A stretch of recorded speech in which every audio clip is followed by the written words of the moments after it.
Hey everyone, Josh here with Fresh Start Customs, and today we've got a brand new piece for our never-ending puzzle project from the Glowforge at Home group.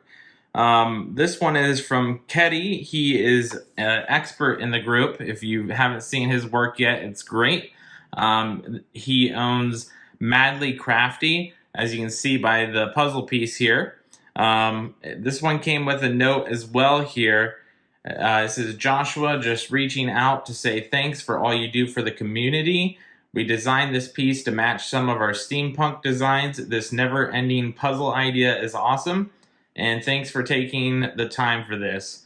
Warm regards, Keddy and Melissa, the Madly Crafty crew. So I appreciate the kind words there, Kenny. And this is a great looking piece. It looks awesome. As you can see, all of the details with like the steampunk design. Got a cool little top hat.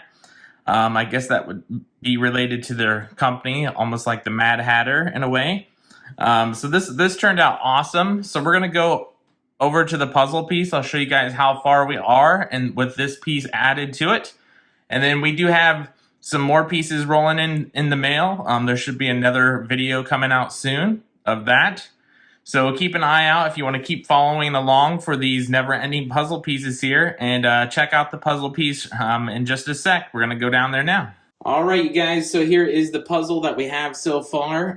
As you can see, we got the newest piece added over here. We're getting pretty large now already. So we're going to eventually be transferring this over to like a big 4x8 sheet of plywood, most likely, so it's transportable. Right now I just have it on this wall here.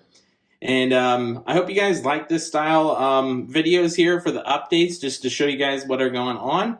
And then we'll eventually make a final project here, and we'll paint the new backboard once we get this all transferred over. Other than that, I hope you guys enjoyed the update, the new puzzle piece, and thank you guys for sending all of this in and making a large project here and being part of the community. So we'll catch you guys in the next one.